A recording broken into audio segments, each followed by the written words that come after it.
everyone, Courtney here. Today is a little bit of a different episode, and please remember, this podcast is for those who are or want to be a serial inventor. If you are not, some of this advice will be counterproductive for you. I took a trek back through my own personal developmental journey of who I am, my identity, and what was the turning point from my past life to who I am now. Taking the leap to join InventRight back in 2016 as a student is still the best decision I have ever made, and I didn't understand fully the psychology behind how it changed my identity until I listened to a TEDx talk, and then it hit. We all struggle with motivation, willpower, pushing through to accomplish our pitching goals, and really believing that all of this hard work will pay off in the licensing game. But there is one way to guarantee that success, and that is what this episode is all about. Welcome to episode number 18. Let's get into it. Where inventing, passion, and hard work intersect. Welcome to the Serial Inventing Podcast. Bite-sized, perspective-altering episodes on serial inventing and beyond. From motivating key tips on product licensing to obstacle-busting conversations on transitioning to a full-time serial product developer. Buckle your seatbelt, because you're in for a ride. Warning, this podcast may motivate you to make wild decisions that will propel you forward in your inventing career and hijack more of your time for your passion. If you aren't ready to make it happen, then this podcast isn't for you.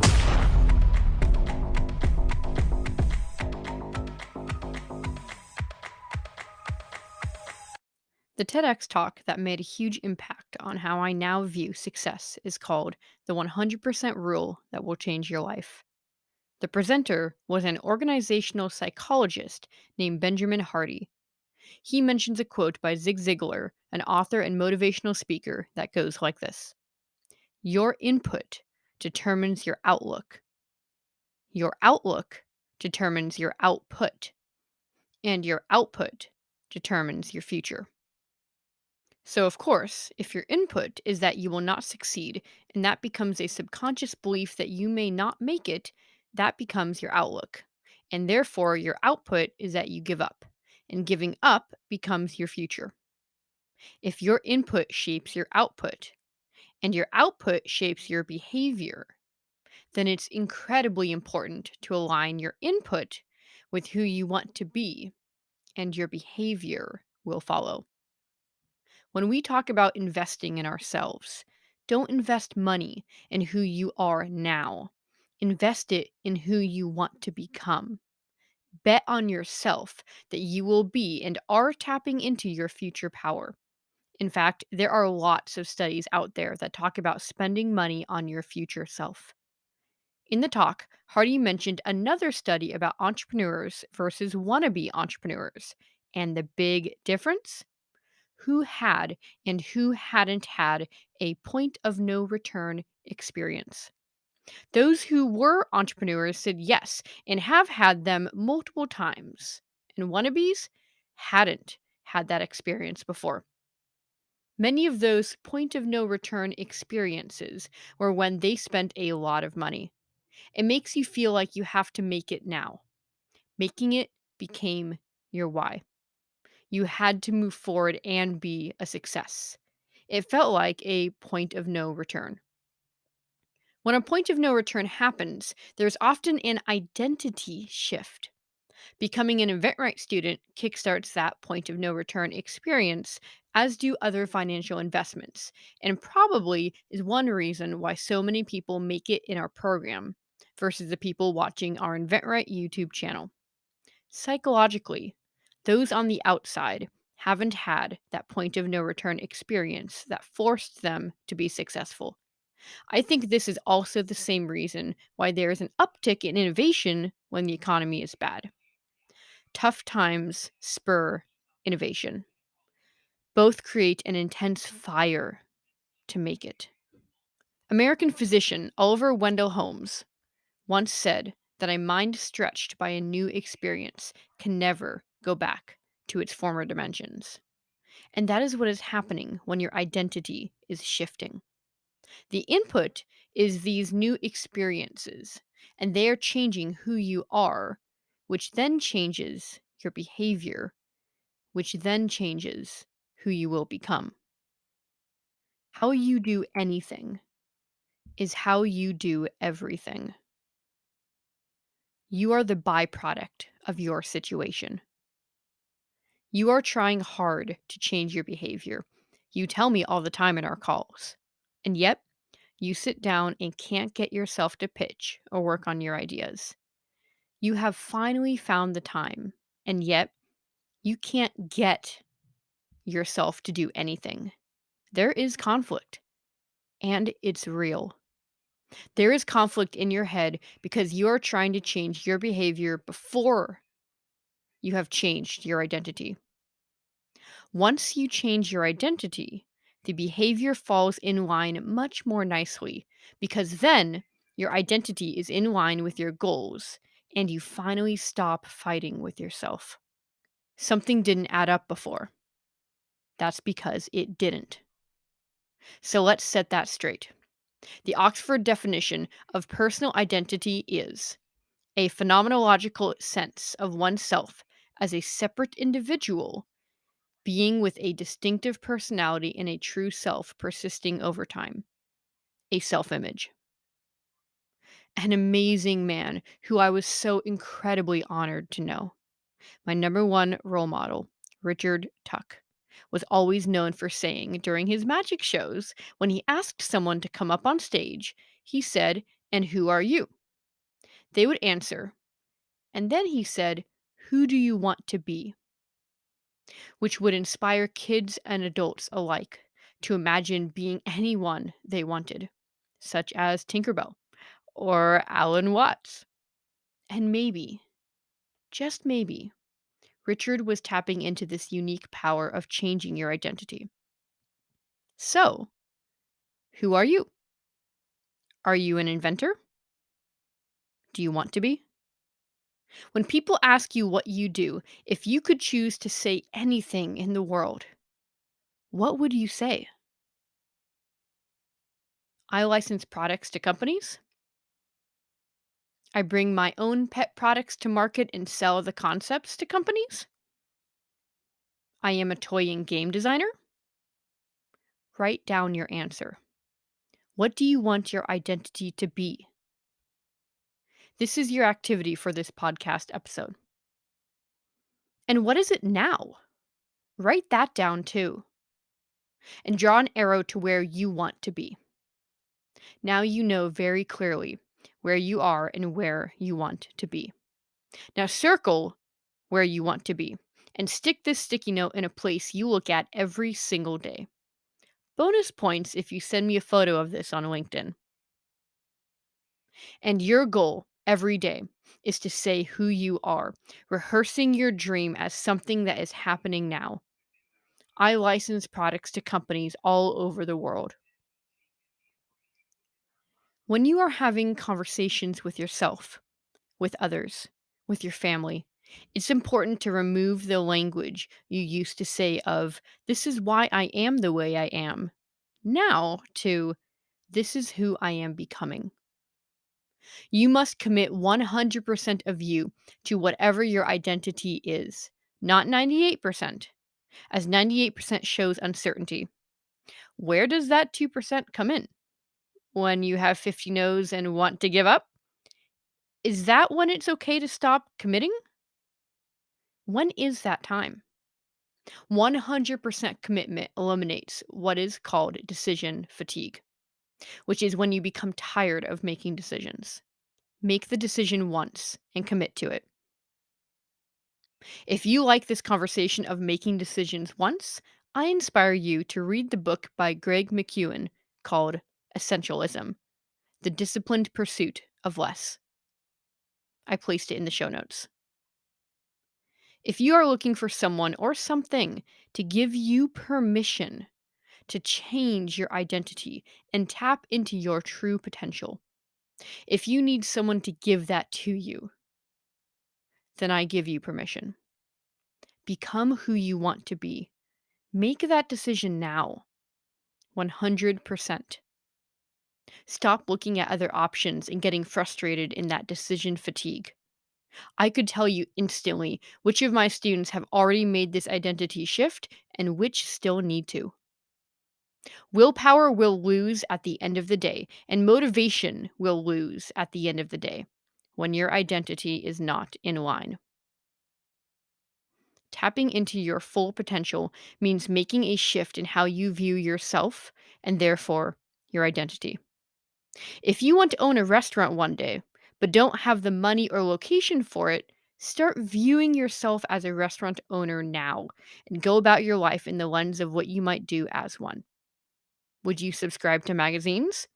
Try a new restaurant once a week? Ask cooks questions?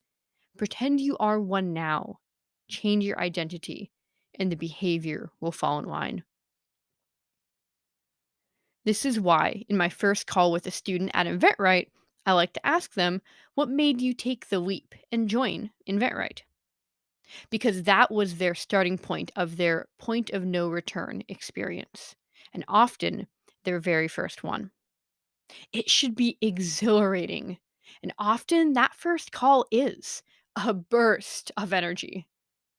Asking them to articulate why they did it can help me better understand who they are as a person so I know where their starting point is and what their drive is. People worship money. It's often why people have the job they do, because they needed money to survive, as we all do, and got stuck in a job they didn't like, but needed the money to survive, and now they are comfortable and good enough in their job to not change jobs or careers. Money is printed. Time isn't printed. You can always get money. You can't always get time. We need money to live, but why put more time in focusing on money when we are then losing time to get money to spend time? What? Spend time doing what you love, and the money will come. Stop trying to be someone else. Master yourself. Know who you are. Why do you do the things you do? Once you know your why, you can figure out any how. You're not doing it for the money. Money is a byproduct. Money is security. You're doing it because you love it. Inventing because you love it. Because it's who you are deep down inside. Because it's your identity. And it's just covered. It's covered behind all the grime of work and life and responsibilities. It's just covered. Who are you? Because those who are fighting for a strong purpose won't give up when it gets tiring. Those who are fighting for their lives to be better, for the world to see their creativity, will make it. Why? Because they won't let anything stand in their way. Once you know your why, you can figure out any how.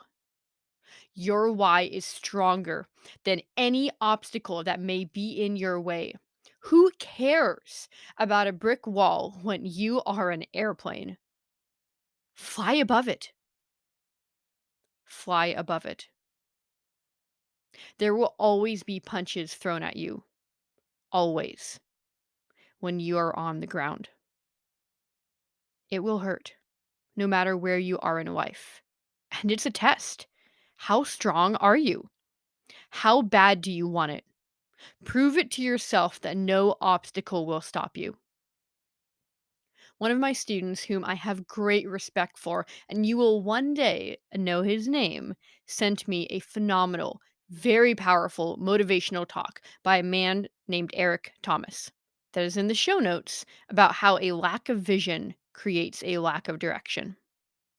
Without a vision, there is no direction. No goal means you aren't pointing your energy in a certain direction. The book called Your Mind the Magician by Alan Rosenthal talks about exactly this. Write down your vision. Don't lose sight of why you do what you do. Do you know why I am so excited about your journey? Do you know why I love what I do? Why I coach? Because I see what I saw in myself when I first started in you. I saw my product on store shelves the minute I heard about licensing. I saw the goal I wanted to reach in my head. I was excited. I couldn't contain my excitement. I am effervescent because you are taking the journey I did take, and I know the impact it can bring if you let it. I am excited because this journey is transformative if you take it head on, not as a course or a program or even becoming a product developer, but so much more. You become the best version of yourself. You tap into who you were meant to be. And when you are on that first call with me and every single call after on this journey with you, through all the ups and downs, through all of the painful no's, I am there, excited about what you are becoming, the transformation I see in you, the challenges you are overcoming. You see, product development is a journey to finding yourself. When you have a goal and you are excited about it, you will hit it. Why? Because you are aiming your energy in a certain direction. I'll put my money on that person every single time. So I can't help but be ecstatic on every call with my students because I know they will hit it if they have a goal. I know they will. They are looking at barriers and concerns if they will make it. But me, I see success right then and there. Are they getting no's?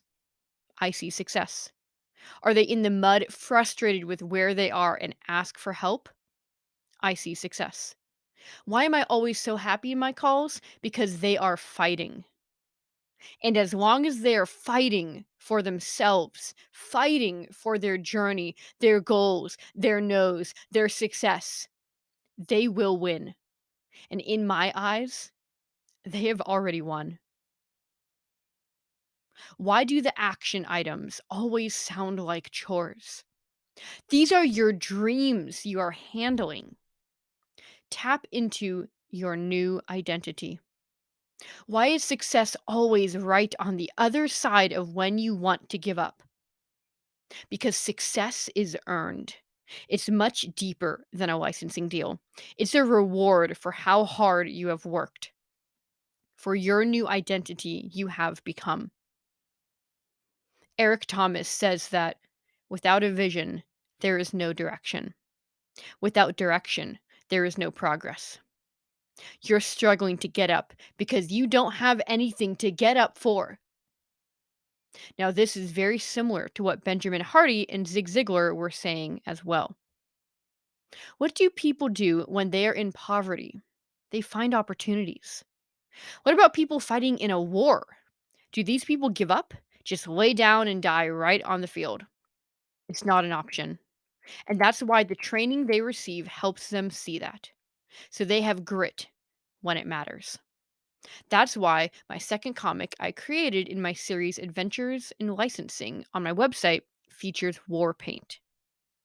In the comic, a person, probably a coach, is putting on war paint to the other inventor, probably a student, and in the background, there is a whiteboard that shows he has accomplished all of the steps and is now ready to pitch. Helping my students understand that grit is necessary for pitching is a long term endeavor I strive to attain. I am an InventRight coach because I believe that if you wouldn't do something for free that you are being paid for, why do it? And I would do this job for free. One of the reasons I love it is because I get to share my excitement about this industry with my students. I get to live out my dream and also inspire others along the way in the exact same journey. There's something about product development that is magical. It is truly magical. Stephen Key and I were talking about this exact thing on a call today. The journey of product development is magical. And I wonder if it has anything to do with support. A company gambling on your idea means that they agree you have something. You feel supported, that your idea has merit. And in return, you as an individual feel supported.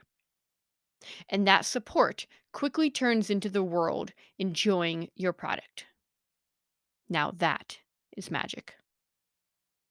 So decide, what is your identity? Don't forget to accomplish that action item I placed midway through the podcast episode with the sticky note. And if your identity aligns with mine, I'll see you on the flip side. Stay tuned for later episodes talking deeper about how you can tap into your new inventing identity. But for now, thanks for tuning in and taking a few bites with me today. And remember, serial inventors don't make excuses, they make it happen. See you soon.